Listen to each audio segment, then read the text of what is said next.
Retour sur le plateau, nous sommes ici à Vivatech sur la GovTech Lounge, sur le plateau d'Acteurs Publics TV, et nous allons parler des usagers parce que c'est aussi un acteur important de la mise en œuvre de l'usage des technologies dans la transformation du secteur public.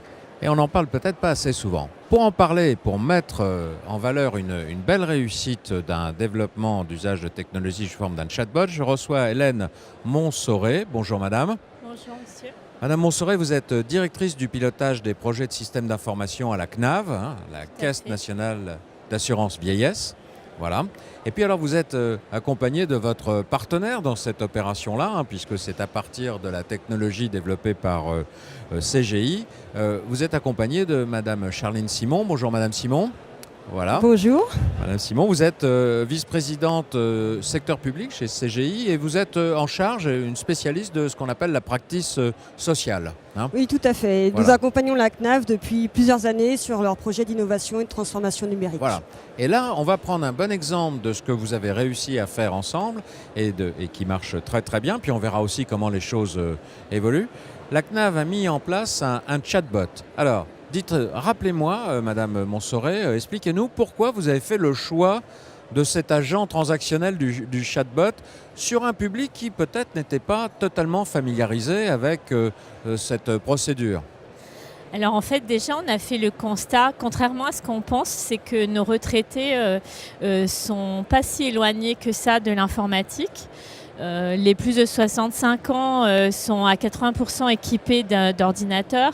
Les plus de 55 ans surfent tous les jours sur Internet.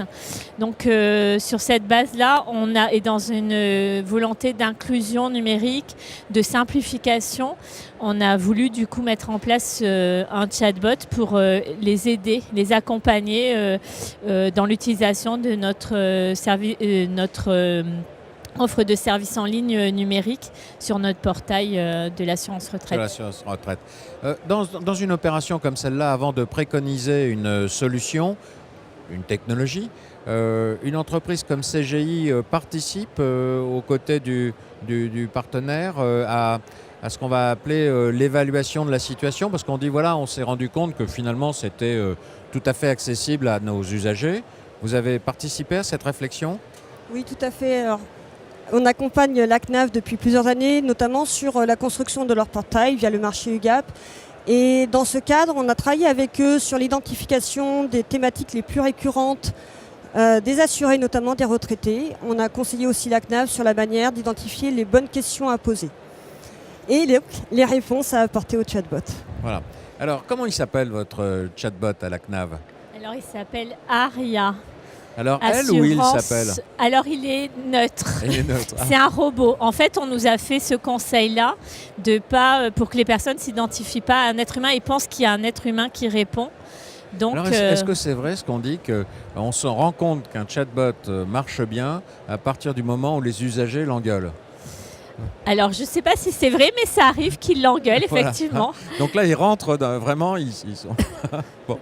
Alors, votre chatbot s'appelle Aria. Aria, assurance retraite, intelligence artificielle. Ah non, moi je croyais que c'était un petit nom, un joli petit nom, Aria. Mais surtout que c'est à la mode le nom Aria pour une série Game of Thrones. Voilà. Hein. Mais non, c'était pas le lien. Bon, alors il fait quoi ? Moi, je veux dire, elle fait quoi, Aria ? Oui, c'est vrai qu'elle ressemble quand même à une femme. En fait, là, aujourd'hui, on l'a mis sur l'espace personnel, donc sécurisé des retraités. Et il va accompagner, il va guider sur l'utilisation de nos services en ligne des retraités. Et les cas d'usage sur lesquels il accompagne sont principalement sur tout ce qui est paiement. Donc, demander une attestation paiement, le calendrier des paiements, le montant de déclaration fiscale, ou alors tout ce qui est changement de coordonnées bancaires, postales. Parce qu'en fait, c'était déjà des sujets et des thématiques, après analyse des différentes questions que faisaient nos assurés, qui intéressent beaucoup les retraités. Tout ce qui est autour du paiement, c'est quelque chose qui est anxiogène pour eux. Aria est une spécialiste de ces questions-là et elle devient spécialiste de jour en jour parce qu'elle est auto-apprenante, Aria ? Alors, on a dû trouver le bon équilibre entre un robot, Aria, qui peut enrichir son vocabulaire et sa capacité de répondre aux questions en permanence. Donc, on a mis en place un module d'intelligence artificielle et de machine learning. Mais on ne veut pas non plus que Aria parte dans tous les sens, aille dire des choses erronées aux assurés. On a un enjeu très important. Donc, on a mis en place une supervision monitorée avec un back-office qui permet aux superviseurs de contrôler en permanence ce que Aria dit et de l'enrichir. Ah oui, Aria est modérée en quelque sorte. Hein, C'est exactement ça. elle est modérée. Bon, et alors Aria, vous dites les usagers finalement, nos usagers qui ont en gros plus de 60 ans, hein, qui est l'âge moyen de départ à la retraite, sont pas du tout effrayés par l'usage de cette technologie, ils sont rentrés facilement. Du côté des agents, quels ont été les bénéfices et qu'est-ce que vous en tirez comme enseignement? D'abord, est-ce que les agents ne se sont pas sentis dépossédés? Je vous fais cette question un peu provocante pour que vous me disiez non, parce que je ne vois pas de quoi ils seraient dépossédés. C'est vrai qu'au début, il y a eu cette crainte qu'il y a aussi sur l'intelligence artificielle en général, parce qu'ils ont eu peur que du coup le robot remplace. Bien sûr. Voilà. Mais en fait, ils se sont vite rendus compte que c'était plutôt pour les soulager, les aider, parce qu'en fait, le robot, il va répondre à des questions simples qui n'ont aucune valeur ajoutée et qui embolisaient un peu tous les flux mails et téléphoniques. Ouais. Donc en fait, c'est plutôt gagnant-gagnant, c'est-à-dire que nos retraités, eux, ils peuvent 24 heures sur 24, 7 jours sur 7 avoir la réponse à leurs questions. Et nos agents, en fait, ont moins de mails et de téléphones sur des questions simples. Et du coup, ils peuvent vraiment prendre des gens non technophiles ou répondre à des personnes qui sont des situations assez complexes. Plus complexes ou complètement déroutées par l'accueil de virtuel d'un chatbot. Alors, donc on voit des usagers qui peuvent se servir dans la grande majorité du système, des agents qui ont passé quelques appréhensions, adopter le système. Quand on a vu, hein, vous m'avez dit, Madame Simon, on participe très en amont à la conception des choses avec le partenaire lorsqu'on met en place ce genre de solution. Votre accompagnement va aussi tenir compte, de toutes les parties prenantes de l'opération. Et puisque sur Acteur Public TV, on cherche toujours à apporter des solutions à ceux qui voudraient s'inspirer de votre réussite, qu'est-ce que vous donneriez comme conseil à quelqu'un qui se dit « Tiens, moi on l'a vu là à l'instant, beaucoup de tâches répétitives sans beaucoup de valeur ajoutée, mes agents ont beaucoup d'autres choses à faire, je pourrais dégager du temps pour les redéployer sur un service un peu plus personnalisé et les cas les plus compliqués. » Quel conseil vous donneriez à une organisation et une administration lorsqu'elle a en avant-projet de faire un chatbot? Je vous en prie. Un premier conseil, c'est de bien identifier ce qu'on attend du chatbot, quelle est la population qu'il va devoir adresser, de prendre en compte aussi les populations qui sont plus éloignées du numérique, être vigilant sur l'accessibilité de ce chatbot. Également d'avoir une vraie réflexion sur, je dirais presque, la personnalité du chatbot. Est-ce que mon chatbot doit être plutôt sérieux, plutôt convivial, réfléchir vraiment sur la sémantique des réponses pour qu'elle soit très pédagogique. Voilà. Il faut que le chatbot apprenne à parler aux usagers. Hein, c'est ça? Vous lui avez... Oui, c'est ça. En fait, il y a un vrai enjeu de sémantique sur les chatbots, parce que là, on s'adresse à un public des usagers. Et derrière, puisque un chatbot, il faut construire du coup les cas d'usage et le langage. En fait, les agents ont envie de parler de façon précise technicien retraite ou alors juriste. Or là, on s'adresse sans prendre un ton familier, il faut quand même parler en langage simple. D'ailleurs, on a nourri le chatbot au départ avec toute notre base mail, donc avec un langage vraiment assuré. Ah oui, le chatbot, vous lui avez fait apprendre le vocabulaire des usagers et pas celui de votre administration. C'est ça. Alors ça, c'est un conseil à donner à toutes les administrations. Ah oui, complètement. Vous savez qu'il y a quelque chose de terrible quand on parle de retraite. Moi, j'avais, il y a quelques années, participé à un jury, justement, qui avait remis un prix aux administrations qui avaient fait les plus beaux efforts pour devenir compréhensible. Alors, il y avait l'assurance retraite. Vous savez, quand on commence à dire à un assuré on va liquider votre retraite, le type se dit mais pourquoi j'y ai droit, moi, à ma retraite? Je vais me faire liquider ma retraite. Ça commence pas bien, hein, quand même. Alors ça, le chatbot, il dit pas ça. Hein. Non, il dit pas ça du tout, heureusement. Et d'ailleurs, dans les bonnes pratiques, c'est vrai qu'on a... En interne, il faut vraiment...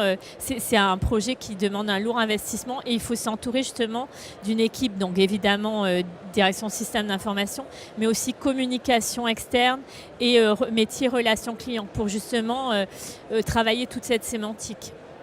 C'est vraiment important. En fait, il faut humaniser cette machine, mais l'humaniser en la mettant, en l'asseyant à la place de l'usager. Hein, c'est ça. Hein. Elle doit parler comme un usager, le même langage. Elle doit parler comme un usager dans certaines limites, c'est-à-dire qu'elle ne doit pas devenir injurieuse, elle ne doit pas faire des blagues. Mais effectivement, il faut que l'usager ait l'impression de parler à un humain. Et on le constate dans les échanges qui sont réalisés sur le chatbot. Une grande majorité a le sentiment de parler à un humain derrière. Voilà. Alors elle doit parler comme un usager, mais elle doit réfléchir comme le service public. Hein, parce que sinon elle... Voilà. Alors, ça marche bien. Et vous avez des projets pour faire évoluer ARIA ? Alors oui, et là il va être en pleine évolution. Donc là effectivement il était sur la partie retraité. Donc on va en premier lieu faire une aide à l'inscription et à l'authentification. C'est quelque chose qui est compliqué, surtout depuis qu'on a implémenté France Connect. Et d'ailleurs, la plupart des organismes de services publics l'ont implémenté. Et du coup, c'est quelque chose qui n'est pas forcément intuitif, France Connect. Donc on va vraiment orienter en premier lieu le chatbot là-dessus. Et ensuite, on va aussi le faire parler, puisque dans l'enjeu d'inclusion numérique, justement, qui est important pour nous, pour les personnes qui ont des difficultés de lecture ou des handicaps, on va le faire parler. Puis après, on va étendre vers d'autres publics. Là, on était sur les retraités, mais sur les actifs, sur le départ à la retraite qui est anxiogène pour nos assurés. On va continuer à le faire évoluer comme ça. Donc progressivement, ARIA va tendre la main à d'autres, peut-être pas à d'autres publics, mais à d'autres opérations, transactions avec la CNAV.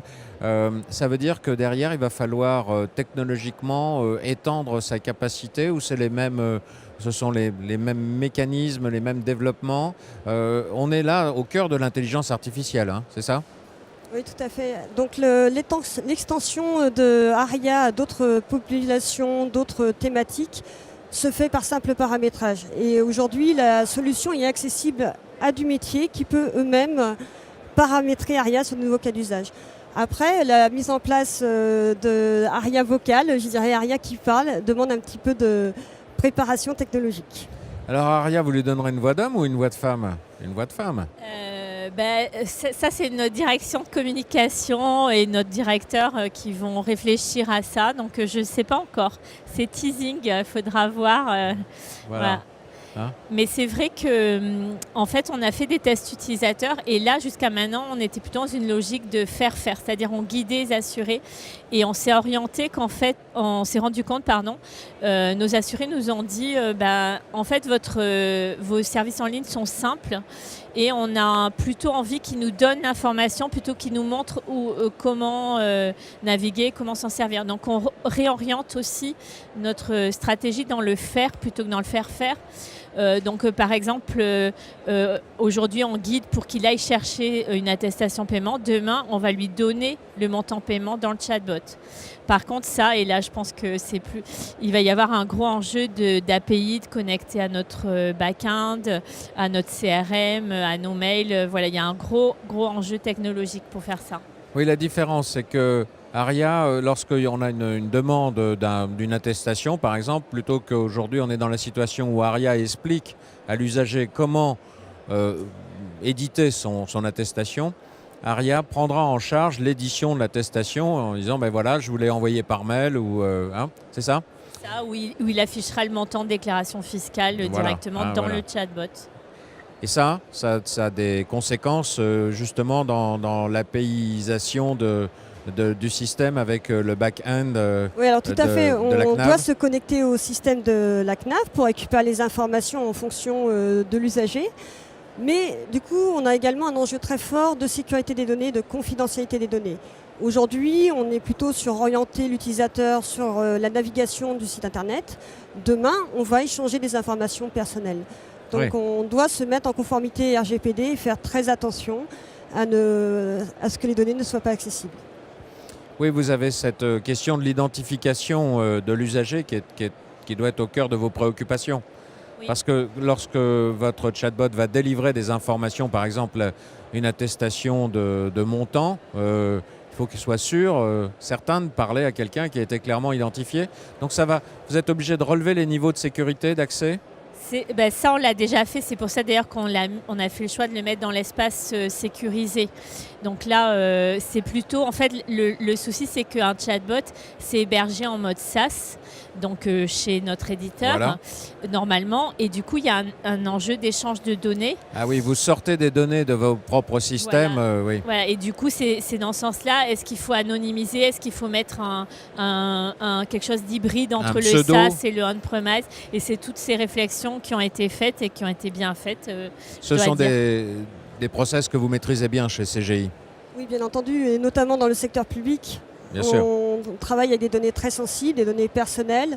Donc on a mis en place un système qui permet de sécuriser ces données tout en pouvant les exploiter avec bien entendu de l'anonymisation des données. Sécurité, RGPD, l'usager au centre prise en charge du mieux possible par le service public. Bon, voilà des paramètres importants dans le cadre d'une telle réussite. Alors félicitations à la CNAV. Mon meilleur souvenir à Aria, je souhaiterais...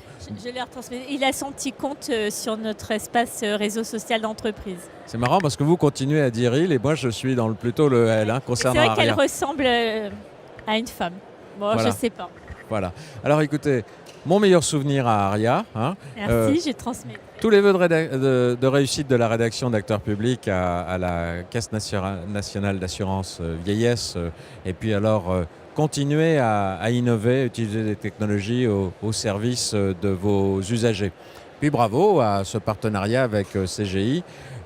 Charline Simon, vous êtes la bienvenue quand vous voulez sur le plateau d'Acteurs Publics TV pour nous narrer de nouvelles réussites chez vos partenaires du secteur public. Et puis Hélène Mansoret, merci et à bientôt sur Acteurs Publics TV. Et à vous tous, merci pour votre attention.